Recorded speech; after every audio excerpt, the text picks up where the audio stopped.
All right, 97.7 Outlaw Radio FM listeners, you already know what time it is, and right here, right now, we are actually live in full effect, and we got the one and only, we got Unlearn the World right here, live on the FM dial. How are you doing this evening? I'm doing well, man. Blessed and highly favored. How are you, sir? Oh, man, I'm doing best as I can possibly be down here in Canada, man. I gotta say, we're finally getting back to relatively normal, man. The mask mandate's ending soon. I'm just happy to actually get back out there before summertime and get to some concerts, man. I'm a DJ, man, and I've been missing that itch. Yeah, me too. Let the good times roll. We've been same thing out here. It's starting to wind down, and even though it's still a real thing out there, COVID. But like I think that venues are opening up. There's more opportunity, and we're looking forward to it. But I know you're a busy guy, Unlearn, so I'm going to dive right into this broadcast, man. But I want to take you back to the beginning of your amazing career this far. And I have to ask, man, what originally made you decide to pursue a career within the music industry initially? I think the correction is I didn't look to start in the music industry. I wanted to be a rapper. I wanted to be in hip hop, right? And I think that's an important distinction to make, right? Like I think both of us come into this world wanting to be involved in the culture of it and not so much the business of it. We're very ignorant to the business of rapping or producing or any of that stuff. But we love the culture. So for me, it was watching my brother's breakdance. It was watching my cousin's DJ. It was going to house parties and hip hop jams in Washington Heights, where I'm from, in New York City, right? It was all of that made me want to be involved in the culture. And then it was artists like Nas and Rakim and KRS-One that made me want to be like a practitioner, made me want to rap, made me want to read books to find better words to rap. It just came into, oh, you want to get an audience, you got to be in the industry. So like very early on after I get the itch to rap, now I'm trying to like intern at record labels and do demos and do all of that stuff. But even in that process, there was something very infectious in that, right? Just kind of bringing something from nothing, just ideating and thinking of a song and hearing it come to fruition and then playing it for your friends and your friends liking it, and then the DJ plays it in the club and now the club likes it. Like that transition from something that came out of your brain into something that the world can respond to is something that is always going to appeal to people who love hip-hop.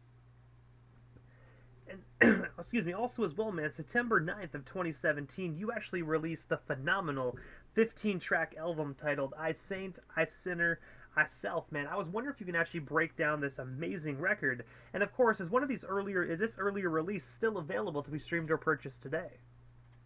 Yes, it has. It's absolutely available for streaming and purchasing, so go check that out. It's one of my more favorite bodies of work.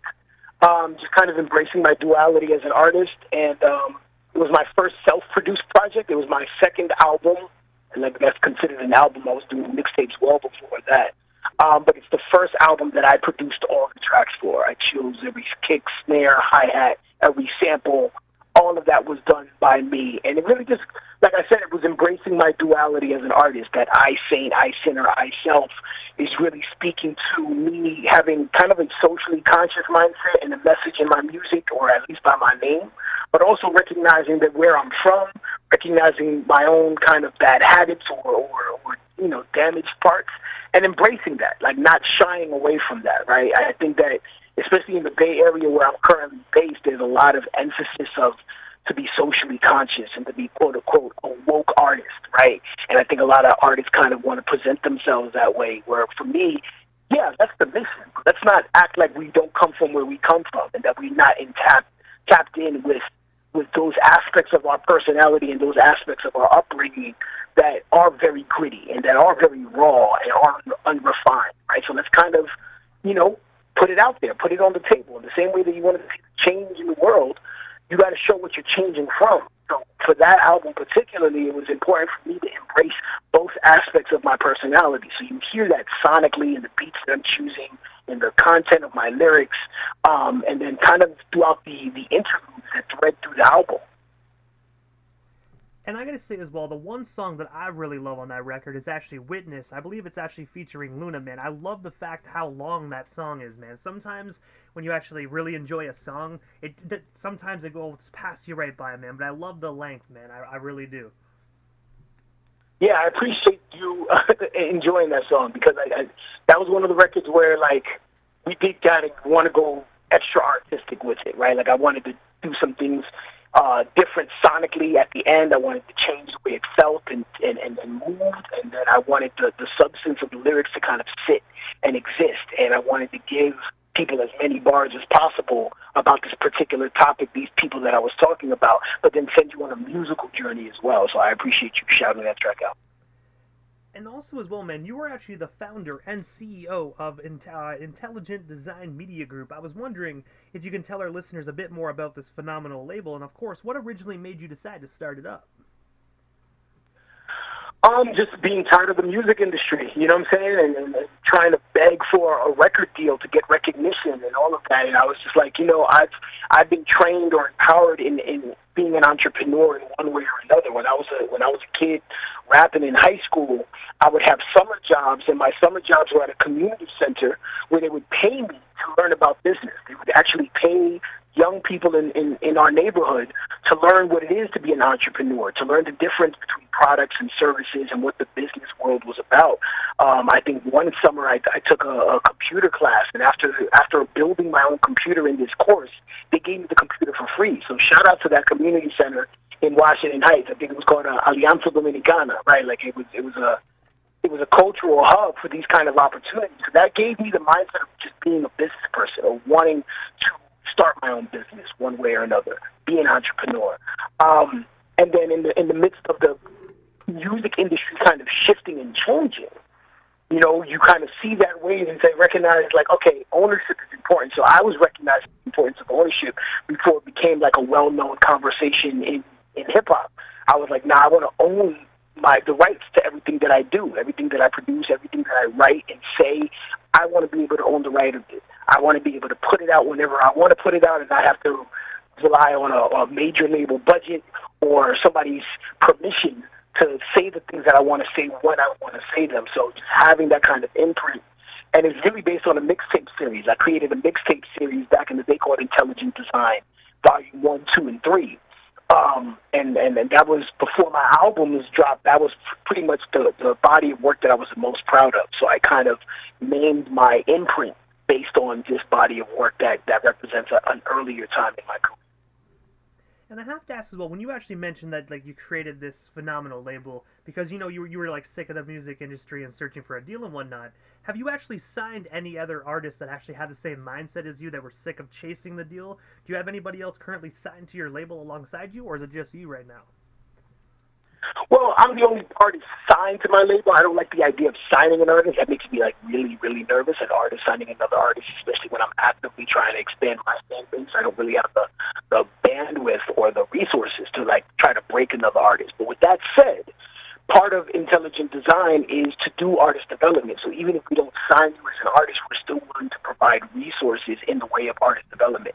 I give beats to artists. I work with other artists in terms of songwriting, teaching them how to count bars if they still need to know how to count bars, understanding what a hook is, what the dramatic arc of a song is, and how to make their performance on the record as well as their performance in real life the most effective using their narratives, right? Really trying to get to the crust of what they're trying to say in their lyrics. A lot of artists come to me and they got songs and say, look what I wrote to this beat, and I'm listening to the verse and I'm like, you need to fix these 4 bars. Get rid of them, write another one, or change them to do something more specific and tell your story better. So artist development is a very key aspect of this imprint. Signing artists, that's another part of the business that I try not to get into until I myself are of a certain level. Like I'm the guinea pig for any kind of business model that I'm trying to put out there. But the artist development aspect is the one thing I know for sure. I spent years as a teenager listening to, A&Rs and going to these different A&R meetings and literally watching people like Steve Rifkin at Loud Records and the A&Rs there listen to beats to give to certain artists, and I've done it for other independent labels. So I know artist development very well, and I know that that's something that's very much lacking in the mainstream world. We're not breaking artists anymore. We're literally looking for artists that already got fan bases, are going viral, and those are the artists that are having the meetings at the major labels, and those are the ones getting signed. Where I think there are just as many talented artists who just need that extra help to really bring their creativity to fruition. And that's the space that I want to be in. And also as well, man, you were actually a part of an amazing organization actually titled HipHop For Change. I was wondering if you can actually tell our listeners a bit more about this organization, and of course, how can other individuals within the hip-hop community become more involved as well? Yeah, no, shout out to HipHop For Change. I'm the proud education director. I've been the education director at HipHop For Change going on 4.5 years now. The organization itself has been around 8 years. We've taught 20,000 people all across the world the history and the culture of hip-hop.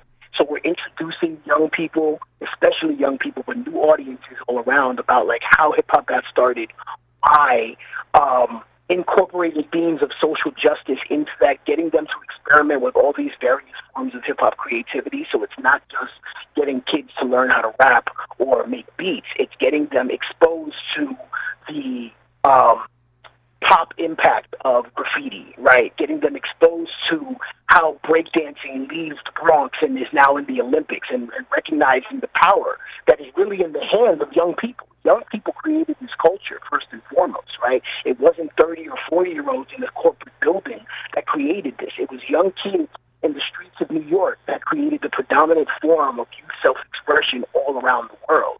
And I think that that's a history that's important for young people now, especially if they want to be in a creative space, to be grounded in, right? Because it informs the way they create. It changes the way that they see the world. It changes the way that they see themselves and what's possible for them.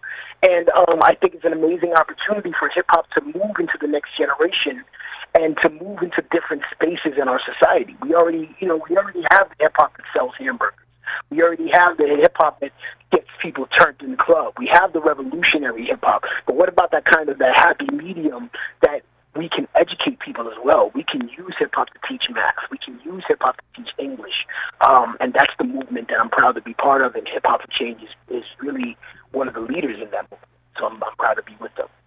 And I gotta say, it definitely sounds like such a phenomenal organization, man. I gotta say, you guys definitely have the right formula with that, man. You know, because a lot of kids nowadays, man, they really pay more attention to music than obviously book learning in school, man. I know that's how I was in high school, man. I didn't give a crap about the books.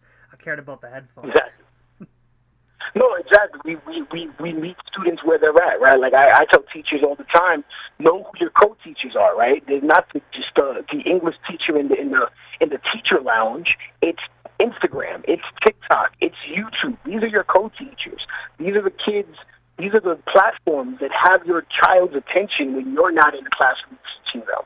So it's important to understand these mediums and what they're being exposed to on these mediums. And a lot of it is hip-hop based. If it's not directly talking about a celebrity or a figure in the culture, it's the soundtrack of whatever they're consuming. It's the beat that they're watching that meme or that viral video on. It's the artist who's being, followed by paparazzi or whatever it is that they're watching. There's hip-hop in one part of it or another. So getting them to understand that and using that as a dynamic to educate, I think, is important for everybody. It's what we call in the education space culturally responsive pedagogy, right? Just being able to use the student's experience to educate them about the world around them. And also as well, man, on August 6th of 2021, you actually teamed up with the legendary Skyzoo to release the collaborative single titled One Day Is Today. I was wondering, how did yourself and Skyzoo get connected? And of course, what was it like just collaborating with him on this particular project? Yeah, I was just with my brother on Friday. We just shot the video for the song. It's coming out next month. Shout out to Skyzoo, by far one of my favorite artists, first and foremost. But aside from that, it really started with a conversation with my DJ. Shout out to my man DJ Saurus. He was playing a Skyzoo record at an event that we were putting together, and we were just talking about like how dope would it be to bring him out to the Bay Area where we're based. And over the next few months, we thought about it, and then finally, I think for one of my album release parties, he came out and he was the headliner for my album release. It was his first time in Oakland.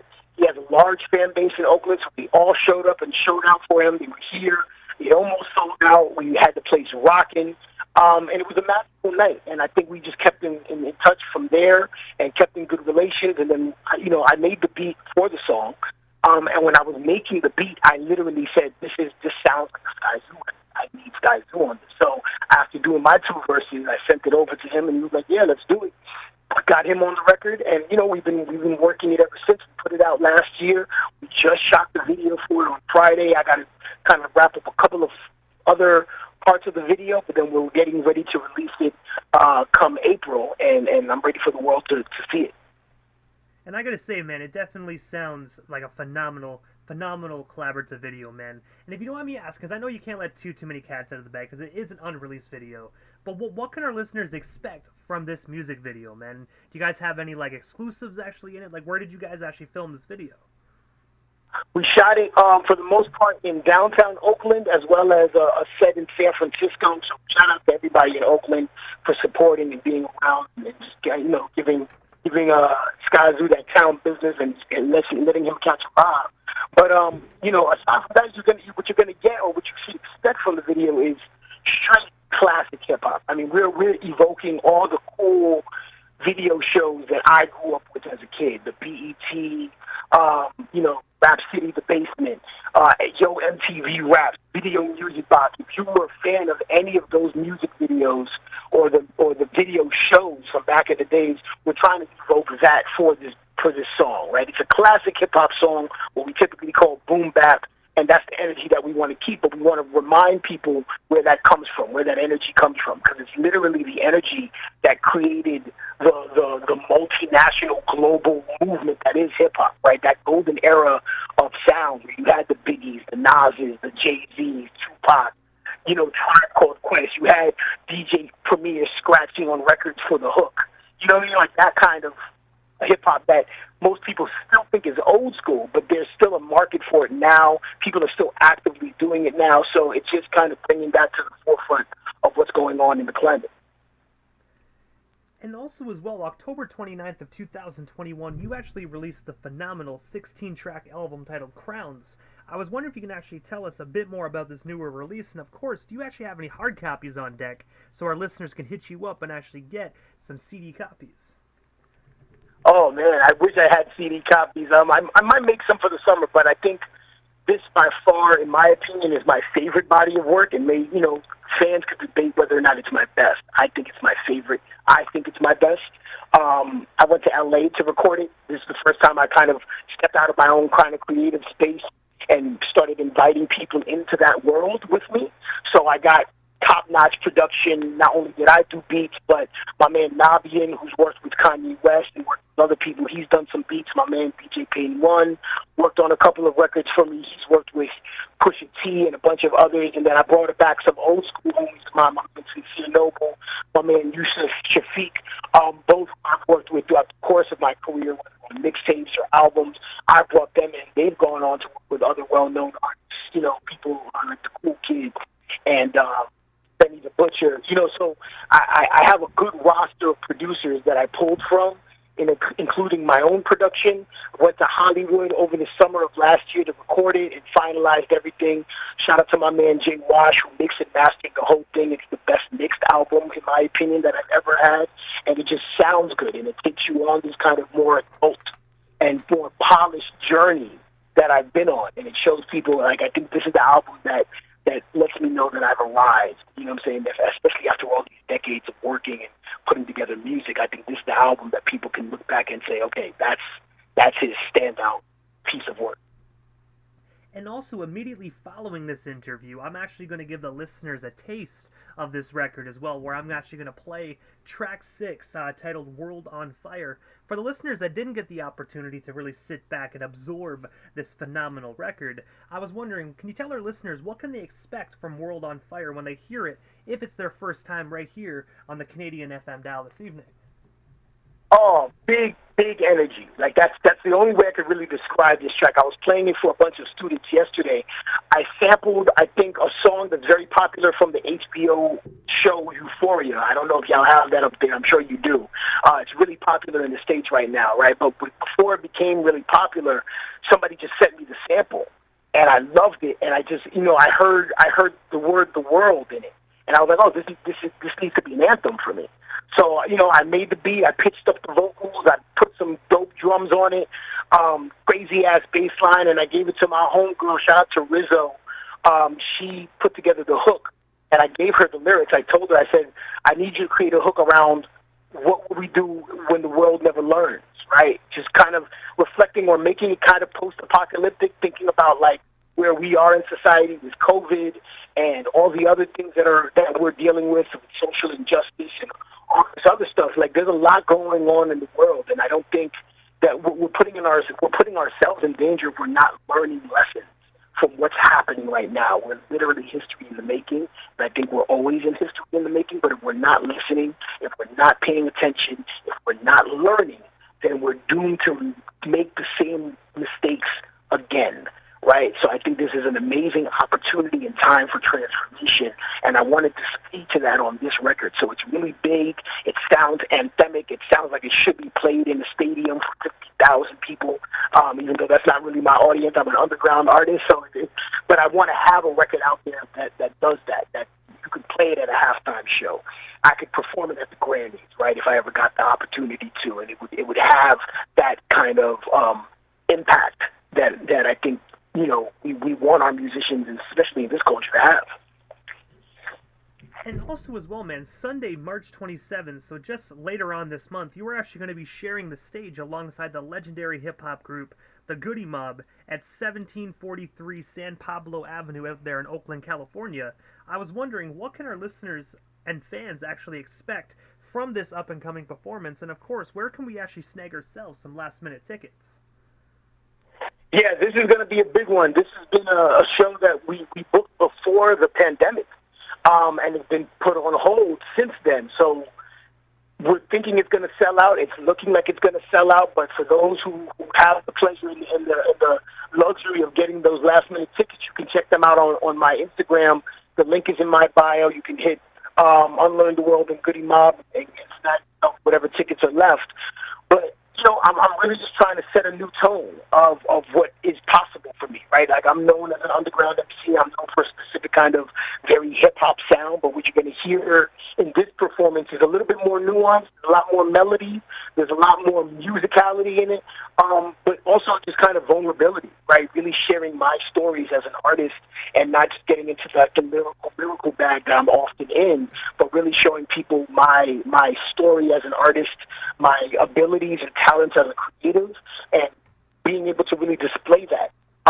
And just being in a building with somebody like a CeeLo Green and Cujo and the rest of them, like, I think that's just kind of icing on the cake. But I have to ask first and foremost, man, what is next for yourself on Learn the World, man? Is there anything we happen to miss during this interview? Anything else you still want to talk about or promote? What was still got you here live on the Canadian FM dial this evening? Yeah, I mean, it's so much. This year is really a big year for me, and I'm really appreciative and grateful for all the support people have shown me, and the phone calls I get, the emails, the text messages, the comments, all of that. We're going to continue to keep rocking. Tomorrow, I'm actually dropping a song. It's a remix to a song I have on the Crowns album called Never That. We're adding an extra verse from my man Nems, Gorilla Nems, Coney Island, New York City. Really well known right now for his Bing Bong catchphrase that went viral on TikTok not too long ago. So he added a verse to this Never That record that's dropping tomorrow. So y'all can check all your DSPs for that. Try to pre-save it. The link is also in my bio. You can pre-save it. It's right there in your library tomorrow when you wake up. We're going to probably do a lyric video for that. But aside from that, we got the video with Sky Zoo dropping next month. Y'all can keep on the lookout for that. Subscribe to my YouTube. And we're going to continue to work on videos and run it up. And then I'm going to be doing a deluxe version of the album. I think I'm adding about 6 or 7 more bonus records to the body of work. And we're looking to release that hopefully by June, and then release a bunch of music videos afterwards. So a lot of things are going on. We're building momentum. We're just getting into the space where we think that the world is listening, so we're going to give them something to listen to. And also, man, this is the time in the interview quickly that I give a chance for the individual that slides into the radio station airwaves. Just a chance to give, like, shoutouts to whomever they want to give shoutouts to. But most of all, man, your social media handles. That way our listeners can follow you and stay updated on everything Unlearn the World if they're not already doing so. Yeah, tap in with me, Unlearn the World as it sounds on all social media platforms, Instagram, YouTube, Twitter, all of that is all Unlearn the World. Shout out to our whole team, everybody, Lil MC, DJ Saurus, Rizzo, everybody else that I shouted out earlier. Yeah, anybody doing good work, anybody doing, really, really good things for the culture is who I'm repping for. Shout out to y'all. And shout out to you for having me on the show. Really appreciate you letting me hold space today. Hey, man, it's definitely an honor to actually have you on the radio station airwaves this evening, man. First and foremost, I gotta say, man, thank you so much again, and definitely have yourself a wonderful night, man. Hopefully down the line, we can make this happen again and have you right here back on the FM dial. Yeah, I'm looking to come up to Canada, so we'll definitely make that happen, bro. Thank you so much. Have a great one. You as well, man. Have yourself a wonderful night. All right, peace.